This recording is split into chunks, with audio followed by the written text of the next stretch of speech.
видео ще ви представя новата програма на себепознание, 21-дневната програма за отключване на щастието. Всички ние мечтаем за щастие, търсим го, гоним го и се надяваме един ден то да дойде при нас. Разбира се, всички ние имаме моменти на щастие, но то като че ли много често е краткотрайно, мимолетно и ни се изплъзва. Какво е това щастието? За всеки от нас щастието, разбира се, е нещо различно. Всеки вижда по различен начин понятието да бъда щастлив. Това, което ни носи щастие, е, разбира се, различно за всеки. Но най-общо ние смятаме, че това, което ще ни направи щастливи, това са финансовата независимост, любовта, здравето, сбъдването на мечтите. Но всъщност тези неща дали винаги ни носят щастие и дали то е дълготрайно.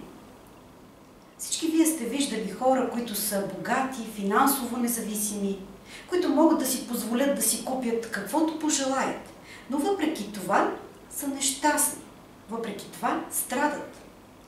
В нашия живот се случва да срещнем любовта, добри приятели, сродната си душа, но само по себе си това не е гаранция, че ще бъдем винаги щастливи. В един момент е възможно да настъпят разочарования, ревност, изневери, предателства. Само по себе си ние не можем да разчитаме, че някой извън нас ще ни направи щастливи и ще ни направи вечно щастливи. А какво да кажем за здравето? Здравето, разбира се, е най-прекрасното нещо, най-важното нещо в този живот. Но все пак, много от нас приемат здравето като даденост. И всички сме виждали хора, които са напълно здрави, които се чувстват окей, но въпреки това са отчаяни, нещо им липсва, усещат някаква празнота.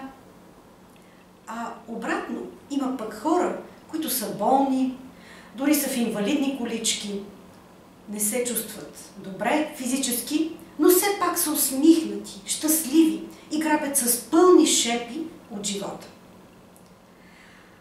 Тоест виждаме, че здравето, което е най-важното нещо в живота ни, само по себе си също не може да ни гарантира едно щастие, едно вечно щастие. А ако помислим за сбъдването на мечтите, повечето от нас вярват, че когато реализираме мечтите си, когато най-накрая ги сбъднем, тогава ще бъдем истински щастливи. Но помислете, случвало ли ви се да искате нещо, много да го желаете, да сте се стремяли към него дълго време и в един момент, когато го постигнете, радвате се, щастливи сте, но след това, след известен период, нещата някак тръгват по обичайния начин. И отново се връщате към обичайното си ниво на щастие или нещастие. Всъщност виждаме, че външните условия, хората около нас, обстоятелствата, не могат да ни донесат трайно щастие. Да, те ни карат да се чувстваме щастливи, да се чувстваме окей, но те не могат да ни донесат едно пълно щастие, едно вечно щастие. И когато разчитаме на нещо външно, на нещо извън нас, това щастие става прекалено зависимо. Прекалено зависимо от нещо външно. А истинското щастие е вътре в нас. Всъщност в нас има нещо като програма за това дали да бъдем щастливи или не.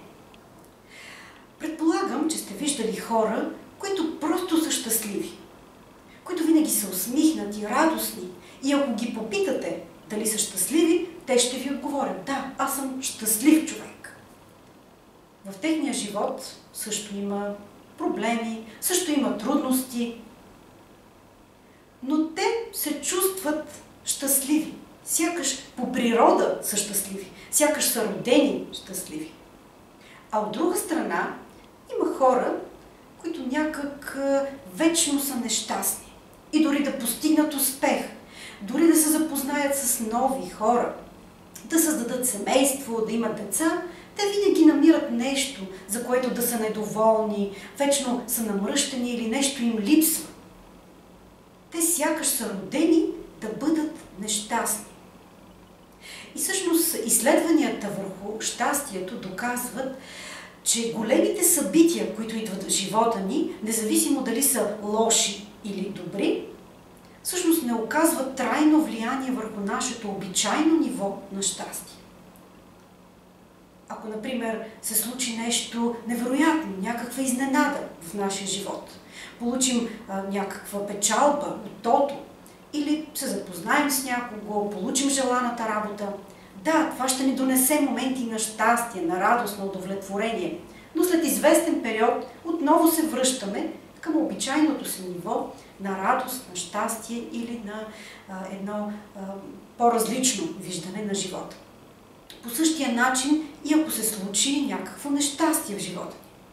По същия начин ние можем да страдаме, да изпитваме болка, да се отчаем. Но когато съберем отново сили, продължим живота си, отново започваме да се чувстваме и да усещаме живота по обичайният начин. Тоест, вътре в човек има заложена една програма, която някак ни програмира дали да бъдем щастливи или не. И точно върху това ще работим в програмата за отключване на щастието. Да отключим щастието вътре в себе си, нашето вътрешно щастие, защото то е истинското щастие. То не зависи от външни условия. Когато намерим ключа към вътрешното щастие, когато изберем щастието и вървим по пътя на щастието, ние не само ще можем да видим света по нов начин, не само ще можем да видим нещата от нова гледна точка, но и ние ще започнем да привличаме още и още неща, за които да бъдем щастливи. Защото винаги външният свят отразява вътрешният ни свят. И нашето вътрешно щастие, когато го отключим, започва да се проектира в света навън. По този начин ние наистина ще имаме тайната, ключа към щастието. Тогава можем да бъдем истински щастливи, да се радваме на всеки миг, да се наслаждаваме на живота, независимо, че понякога ще имаме трудности, че понякога ще страдаме и ще изпитваме известни затруднения. Онлайн програмата е съставена от 3 модула, като всеки модул съдържа видеокурс на различна подтема от темата за щастието, аудиомедитация и задачи, техники или предизвикателства за всеки ден в продължение на 21 дни. Тоест, в продължение на 21 дни вие ще имате за всеки ден задача, предизвикателство за отключване на щастието във вас и за практикуване на щастието. Видеоуроците са с продължителност, всеки един от тях, около 1 час и са на различни теми. Първият модул, първият видеоурок е на тема ключове към вътрешното щастие. В този видеоурок ще говорим за вътрешният механизъм на щастието и как можем да препрограмираме съзнанието си така, че да привличаме щастие, да създаваме щастие в нашия живот. В този модул има задачи за всеки ден, за цялата седмица, има и аудиомедитация, която настройва съзнанието ви за щастие. Следващият видеоурок 2 е на тема щастието като път. Повечето хора смятат, че пътят към развитието, към постигането е пътят на страданието. И наистина пътят на страданието е един от най-честите пътища, по които ние се развиваме, по които ние учим уроците си. Но това не е единственият път. Всъщност има и много други пътища. И един от тях е именно пътят на щастието. И точно в този видеоурок ще се учим как с лекота, без усилие, с радост, с забавление дори, ние можем да вървим напред, да постигаме целите си и да се развиваме. съобразно закона за най-малкото усилие, Вселенския закон за най-малкото усилие. Ние можем да постигаме това, което желаем, с лекота, с простота и дори забавлявайки се. Когато изберем щастието като път, всички тези неща, които преди изредих, като финансова независимост, като любов, пълноценни взаимоотношения, сбъдване на мечтите, ще бъдат просто следствие на това щастие, а не причина за него. Защото, пак казвам, когато ние отключим щастието в себе си, то започва да се проектира в живота ни. То започва да се проявява в реалния ни живот.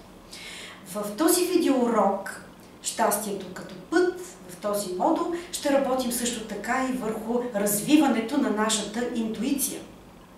Да се научим да чуваме вътрешният ни глас, защото именно той е който ни води по пътя на хармонията, на здравето и на благополучието. Ще работим също така и върху това да открием своето призвание, своята житейска мисия. Защото когато открием своята мисия, тогава ние винаги ще бъдем по пътя на щастието. Нашата житейска мисия винаги ни води по пътя, където наистина да се чувстваме най-добре. И третият модул е на тема щастието като избор. Защото щастието наистина е избор. Щастието е състояние на ума. То е една нагласа. И ние ще работим именно върху промяна на нашите нагласи. Върху начина, по който гледаме света. Ще се научим как да се радваме на малките неща. И ще се учим как да празнуваме живота, да се наслаждаваме пълноценно на всеки един миг. Аудиомедитациите са програмиране на щастие, живот в лекота, радост във всяка клетка. Те също допринасят за създаването на щастието вътре в нас, за отключването на нашето вътрешно щастие. И пак повтарям, имате задачи за всеки един ден, за продължение на 21 дни, за отключване на щастието и практикуването му всеки ден. Програмата стартира на 27 декември. Може да заявите участие на имейла, изписан по-долу. Разбира се, програмата ще има по-късно и в онлайн магазина на Себепознание. Може да я закупите и по-късно, но сега тя се предлага на специална цена с една голяма отстъпка. В програмата сега, освен всичко друго, е включена и индивидуална консултация, т.е. няколко консултации, толкова колкото са ви нужни по имейл, през цялото време на тази 21-дневна програма. Тоест, вие ще имате личен треньор по пътя към щастието, който да отговаря на вашите въпроси и да ви води по пътя. Материалите от програмата, всички видеа, аудиомедитации, текстови файлове остават за вас и може да ги използвате в удобно за вас време, където и да се намирате, когато ви е удобно. Също така може да повторите програмата и отново след време, когато почувствате, че сте се отклонили от пътя на щастието и сте загубили връзка със себе си. Вие отново може да повторите цялата тази програма. Освен това, тази програма е един чудесен подарък за вашите близки, за вашите приятели, един чудесен коледен подарък. И вместо само да пожелаваме на своите близки щастие, защо просто ни им подарим ключа към щастието? Защо просто ни им помогнем да открият ключа на щастието в себе си? Това ще е наистина един много по-голям подарък, който може да промени коренно живота им. Така че направете подарък на свой близък, на скъп за ваш човек или подарък, разбира се, на себе си. Освен това, всички, които участват в тази програма сега, ще получат и своя коледен подарък. Ще получите ваучер за 25% отстъпка от онлайн курс на Себепознание по избор. Може да разгледате в линка по-долу онлайн курсовете и медитации на Себепознание и да се възползвате от този коледен подарък, този ваучер за отстъпка. Онлайн програмата, онлайн курсът сега ще се проведе последният начин. Всеки вторник или 3 поредни вторника, започвайки от 27 декември, ще получавате материалите по имейл. Ще получавате всички материали, видеоурока, аудиомедитацията, текстови файлове с конкретни задачи и техники за всеки ден. Когато получите материалите във вторник, вие ще си имате задачи за цялата седмица. Следващия вторник пристига втори модул и още по-следващия трети модул. Така всъщност в продължение на 3 седмици или 21 дни вие ще имате конкретни задачи и ще научавате нови неща за пълно отключване на щастието вътре във вас. Ако искате да разберете повече подробности за програмата, може да разгледате линка по-долу под видеото, може да ми пишете на имейла за повече информация и, разбира се, заявете участие за вас или поръчайте програмата за ваш близък. Очаквам ви! Чао за сега и до скоро!